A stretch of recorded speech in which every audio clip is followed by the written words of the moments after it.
Hi students, welcome back to my channel. இன்னைக்கு நம்ம பார்க்க போறது 10th standard maths chapter 4 example 4.2 தான் பார்க்க போறோம். வாங்க என்ன கொடுத்திருக்காங்கன்னு பார்க்கலாம். Example 4.2 is triangle ABC similar to triangle PQR. அதாவது முக்கோணம் ABCயும் முக்கோணம் PQRம் வடிவத்தையாக இருக்குமான்னு கேட்டிருக்காங்க. இருக்குமா இல்லையாங்கிறத தான் கேட்டிருக்காங்க. வாங்க பார்க்கலாம். ரெண்டு ட்ரையாங்கிள் கொடுத்திருக்காங்க. இதுல இருந்து நம்ம எப்படி கன்க்ளூட் பண்ணலாம்? இத நம்ம ஒரு சைடா எடுக்கலாம் பாருங்க. இது வந்து ஃபர்ஸ்ட் சைடு, இது வந்து செகண்ட் ட்ரையாங்கிளோட ஃபர்ஸ்ட் சைடு, இது வந்து செகண்ட் சைடு, இது வந்து செகண்ட் சைடு. இப்போ நம்ம என்ன பண்ணலாம் பாருங்க, AB இல்லையா? ஃபர்ஸ்ட் ஸ்மால் ட்ரையாங்கிள் எடுக்கலாம். PQ divided by AB. அப்போ என்ன வரும்? இது சிம்பிளிஃபை பண்ணும்போது 3 டிவைடட் பை 6, அப்போ 1/2 இல்லையாம்மா? இருக்கட்டு. நெக்ஸ்ட்டு செகண்ட் ரெண்டாவது பக்கத்தை எடுக்கலாம், BC. அதுக்கு முன்னாடி ஃபஸ்ட்டு ஸ்மால் ட்ரையாங்கிள் தான் எடுக்கணும். அப்போது QR டிவைடட் பை BC என்ன வரும்? 4 divided by 10.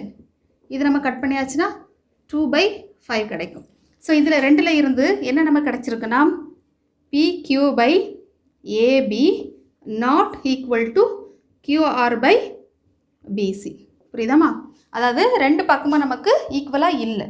So not equal. இதில் வந்து நம்ம எப்படி எழுதலாம் பாருங்கள், corresponding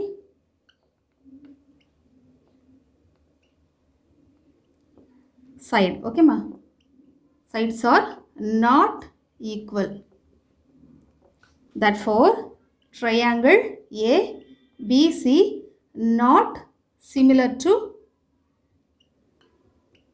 triangle PQR. Okay ma, அதாவது தமிழ் எழுதிடலாம். இதில் பாருங்க, தமிழ் எழுதலாம் பாருங்க. ஒத்த பக்கங்கள் விகிதச்சமமாக இல்லை, சமமாக இல்லை. இப்போ எழுதலாம் பாருங்க. therefore triangle ABC ஆனது triangle PQRக்கு வடிவொத்ததாக இல்லை, அமையாது, இல்லைன்னா இல்லை, அமையாதுன்னு போடும். அவ்வளோதாம்மா.